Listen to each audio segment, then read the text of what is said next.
Bismillahirrahmanirrahim. Assalamualaikum warahmatullahi wabarakatuh.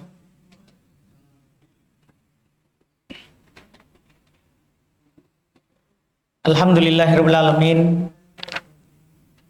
Wassalatu wassalamu ala nabiyyina Muhammadin wa ala alihi wa sahbihi wa man tabi'ahum bi ihsan ila yaumiddin. Amma ba'd. Alhamdulillah, kembali pada hari ini di pekan ketiga kita melanjutkan kajian rutin kitab Riyadhus Shalihin karya Al-Imam Abu Zakaria Yahya ibn Syaraf yang dikenal dengan nama Al-Imam An-Nawawi, dikenal dengan daerahnya. Iya. Di hari ini kita masuk di hadits kedua yang dibawakan oleh penulis rahimahullahu ta'ala dari istri Nabi kita Muhammad sallallahu alaihi wa ala alihi wasallam. Kita baca baru kita lihat kandungannya. Qala al-Imam An-Nawawi rahimahullah wa an ummil mu'minin Ummi Abdillah Aisyah radhiyallahu ta'ala anha. Qalat qala Rasulullah sallallahu alaihi wa alihi wasallam yaghzu jayshun al-Ka'bah fa idza kanu bi bayda'in min al-ard yukhsafu bi awwalihim wa akhirihim. Qalat qultu ya Rasulullah kaifa yuksafu bi awwalihim wa akhirihim wa fihim aswaquhum wa man laysa minhum. Qala yuksafu bi awwalihim wa akhirihim thumma yub'atsu ala niyatihim. Kata beliau dari Ummul Mukminin, gelar untuk semua istri Nabi.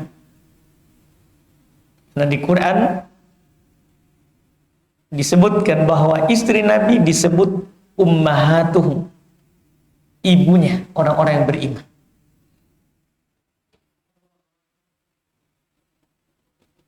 Beliau berkata, nama panggilannya adalah Ummu Abdillah. Ini kalau dikenal dengan nama kunyah, nama panggilan. Dan beliau tidak punya anak sebenarnya, tapi berkunyah dengan anak yang bernama Abdullah. Ini menunjukkan boleh kita berkunyah walaupun kita tidak punya anak. Beliau berkata, saya mendengar Rasulullah sallallahu alaihi wasallam bersabda, yaghzu jayshun al-Ka'bah. Akan datang nanti suatu masa sekelompok pasukan yang hendak menyerang Ka'bah, Mekah. Ini perkara gaib tentunya, kita tidak bisa tahu kecuali kabar dari Nabi. Dan ini namanya mukjizat yang menegaskan bahwa beliau adalah betul-betul Nabi Allah. Karena beliau adalah orang yang tidak membaca sejarah sebelumnya, tidak bisa juga menulis, tapi bisa mengabarkan perkara yang telah lewat dan yang akan datang. Ini menunjukkan bahwa beliau adalah Rasulullah.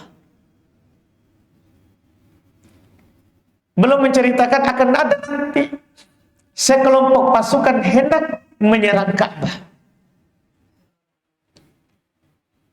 Tapi Allah akan selalu melindungi rumahnya, tempat ibadah kaum muslimin.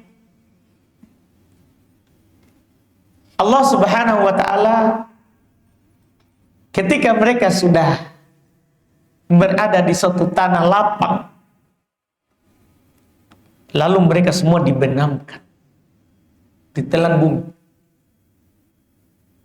Ada satu pertanyaan yang menarik dari Aisyah. Kan biasa kalau ada keramaian, pasti ada orang berkumpul bukan mau menyerang Ka'bah. Untuk berdagang, memanfaatkan keramaian. Seperti yang kita saksikan biasa. Niatnya untuk mencari maisha, kehidupan. Maka Aisyah bertanya, karena Nabi mengatakan ditenggelamkan dari awal, baris awal hingga baris akhir. Semua, tidak ada yang tidak tenggelam ke bumi.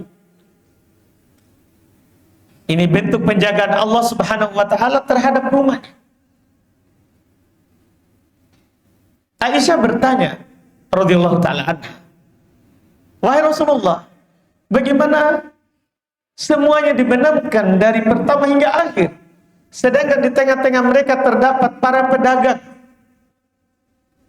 serta orang-orang yang bukan termasuk golongan mereka yang berniat menyerang Ka'bah?" Maka Rasulullah SAW menjawab, semuanya akan dibenamkan dari awal hingga akhir. Ini bahayanya bergaul dengan orang yang tidak baik. Allah berfirman memang di Quran, wattaqu fitnatan la tusibanna alladziina dzalamu khassah.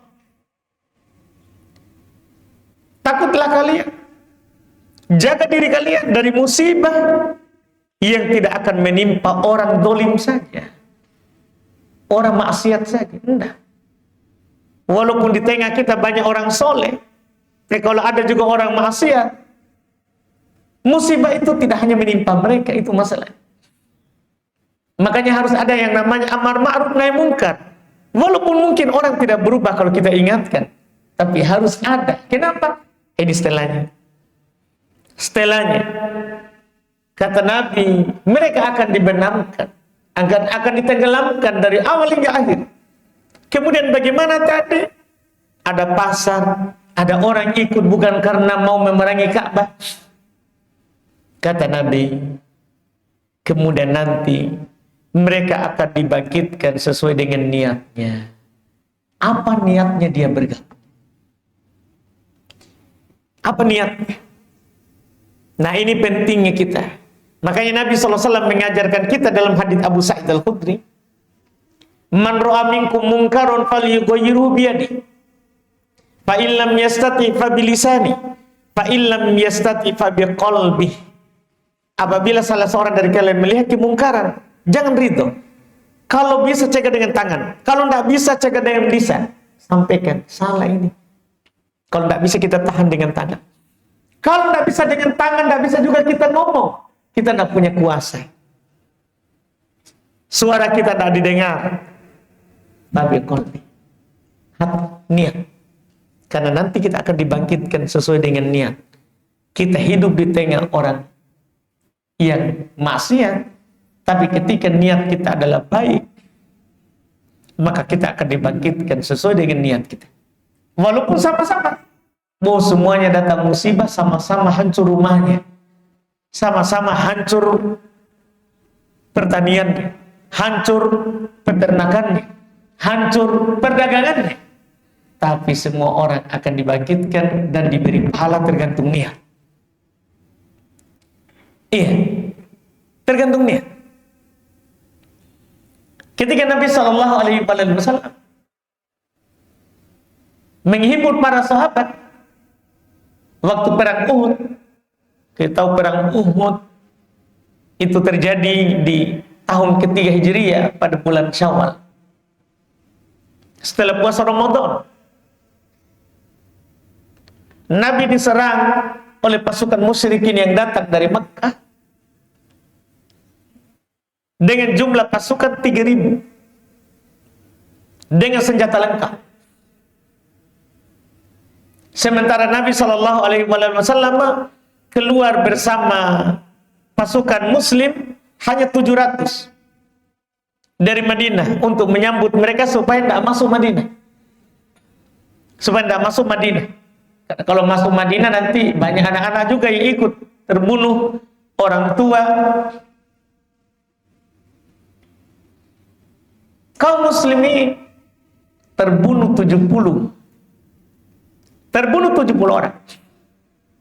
Iya, waktu perang Uhud. Dan kaum muslimin merasakan yang namanya kecapean dan keletihan. Tapi Nabi SAW sampaikan kepada mereka ayat bahwa kalau kita capek, mereka juga capek. Orang musyrik juga capek kan. Mereka perjalanan lebih jauh dari Makkah ke Madinah. Semangatnya adalah untuk memerangi kaum muslimin di atas kekafiran. Sementara kaum muslimin keluar dari Madinah ke Gunung Uhud untuk menjaga agama Allah. Turun Quran. Innakum ta'lamuna kama ya'lamun. Kalian itu capek seperti mereka capek. Sama-sama capek. Sama-sama capek. Wa tarjuna minallahi ma la yarjun. Bedanya, kalian berharap kepada Allah apa yang mereka tidak harapkan. Niatnya beda. Niat itulah yang membedakan. Sama-sama capek. Di perang Badar, kaum musyrikin meninggal 70. Sama ini. Perang Badar di tahun sebelumnya. Terjadi di Ramadan. Setahun setelahnya perang Uhud. Kaum muslimin yang meninggal 70. Sebelumnya orang musyrikin di perang Badar meninggal 70. Musyrik. Di perang Uhud kita meninggal 70. Artinya sama-sama ini. Sama-sama ada yang meninggal 2 kali perang. Bedanya, kaum muslimin meninggal dengan niat meninggikan agama Allah, mati syahid. Kaum musyrikin meninggal dengan niat membela agama kesyirikan, mati di atas agama. Apa bedanya nanti? Kita dibangkitkan sesuai dengan niat. Ini, iya. Dan poin hadis ini adalah pertama sesuai dengan niat, yang kedua bahaya ternyata kalau kita bergabung dengan orang yang tidak baik. Ternyata bahaya kita bergaul dengan orang yang tidak baik. Apalagi pelaku maksiat. Kita pernah baca surah Al-Kahfi. Ya, di surah Al-Kahfi itu beberapa anak muda yang ditidurkan di dalam gua itu. Yang menakjubkan bukan anak mudanya. Kalau mereka kan jelas orang soleh. Anjingnya. Anjingnya. Mereka tidur di gua itu 309 tahun. Jasanya dijaga. Yang anehnya adalah anjingnya yang menemani mereka dijaga juga selama 309 tahun. Bayangkan, kata para ulama, ini anjing berteman dengan orang baik mendapatkan kebaikan. Artinya kalau kita berteman dengan orang yang tidak baik, itu bahaya. Iya, makanya kata Nabi SAW, la tusahib illa mu'min. Jangan kamu bersahabat kecuali dengan orang yang beriman. Bahaya. Jangan kamu berteman kecuali dengan orang beriman. Walaupun dengan orang beriman banyak ujiannya. Karena kita berteman dengan orang beriman, pasti banyak godaannya dari setan. Karena setan tidak mau kita berteman dengan orang baik. Makanya di berteman dengan orang yang beriman, itu banyak ujian. Kadang ucapannya tidak cocok dengan kita. Kadang tingkah lakunya tidak cocok dengan kita. Setan. Tapi Nabi bilang, la tusahib illa mu'minah. Jangan kamu bersahabat kecuali dengan orang yang beriman. Dan mukmin yang bergaul lebih utama daripada mukmin yang tidak bergaul. Tapi pilih teman yang kita ajak bergaul. Karena kata Nabi SAW di hadits yang lain, al-mar'u ala dini qalili. Seorang itu akan berada di atas agama temannya. Kalau mau kita gambaran terkait dengan seorang, lihat saja sama siapa dia bergaul. Karena seorang akan berada di atas agama teman. Ini di dunia ini. Di akhirat, seorang akan dibangkitkan bersama orang yang dia cintai. Nabi yang mengatakan itu. Bahkan kedudukan nanti surga itu tergantung kita siapa yang kita suka.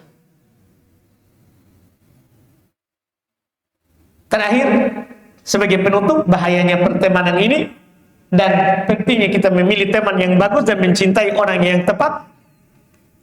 Seorang datang kepada Nabi Sallallahu Alaihi Wasallam menanyakan kapan hari kiamat. Menanyakan kapan hari kiamat.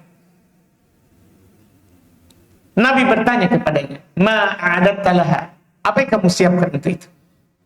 Karena hari kiamat pasti terjadi. Tidak bisa tidak. Itu suatu yang sudah ditentukan. Harinya, waktunya. Kita tinggal menunggu saja. Makanya ketika ditanya, Nabi bertanya balik. Apa yang kamu siapkan? Maka orang itu, saya tidak mempersiapkan banyak sholat, banyak puasa. Hanya saja saya cinta kepada Allah dan Rasulnya. Dia cinta Allah dan Rasulnya. Kata Nabi SAW kepadanya, anta ma'aman ahbabta. Kamu akan bersama orang yang kamu cintai. Jadi kita akan bersama orang yang kita cintai. Kita akan bersama orang yang kita temani. Siapa yang kita suka? Siapa yang kita berteman dengan? Maka di sana nanti orang-orang yang tidak menjadikan orang baik sebagai teman akan menyesal. Dan orang-orang yang menjadikan orang yang tidak baik menjadi teman akan menyesal. Akan menyesal. Maka sekali lagi kita butuh memperhatikan teman. Butuh memperhatikan teman duduk, teman bergaul. Karena bergaul dengan orang yang tidak baik itu berbahaya. Itu berbahaya. Cuman hanya kami ingatkan apa yang dikatakan oleh Syekh Ibnu Taimiyah rahimahullah, bukan berarti kita tidak mengajak orang yang tidak baik kepada kebaikan. Tetap. Itu kan masalah lain. Berteman beda sama mengajaknya kepada kebaikan berbeda. Itulah bab apa? Berdakwah. Mengajak saudara kita kepada kebaikan. Ini yang bisa kami sampaikan pada hari ini. Hadits yang kedua, insyaallah kita akan membaca lagi hadits yang ketiga dan hadits selanjutnya di pertemuan kita akan datang. Wallahu alam, kita lanjut ke tanya jawab. Jika ada pertanyaan, silakan.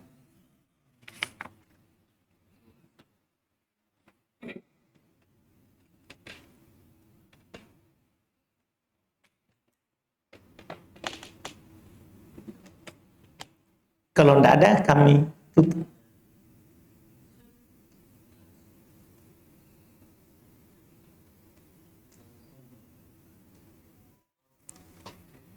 Tidak ada, Pak? Alhamdulillah. Kita ada? Silakan. Waalaikumsalam. Ini terkait dengan memilih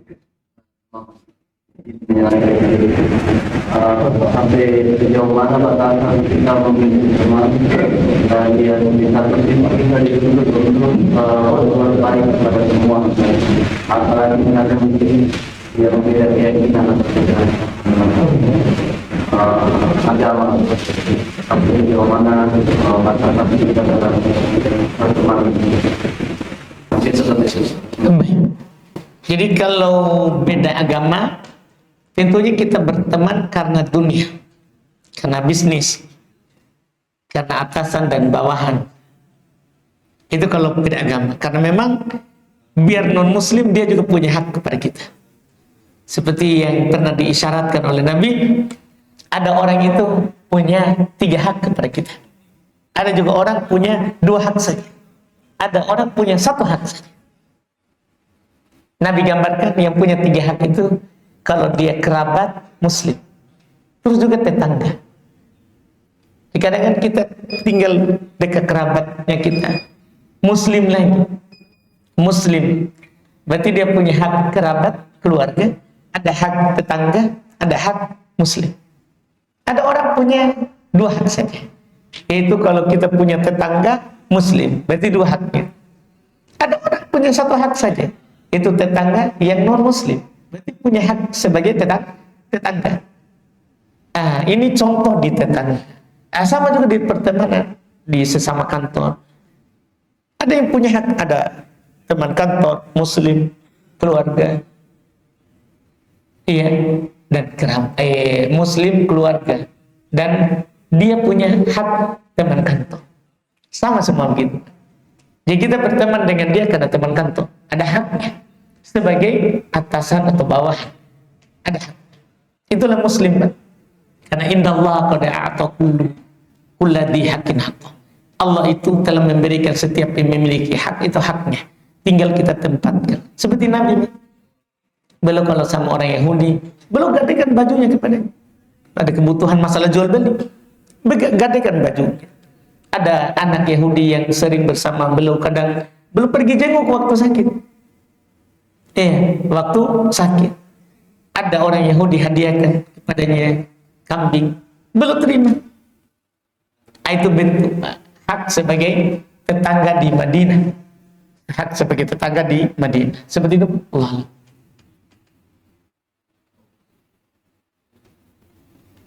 Kalau tidak ada, kita cukupkan.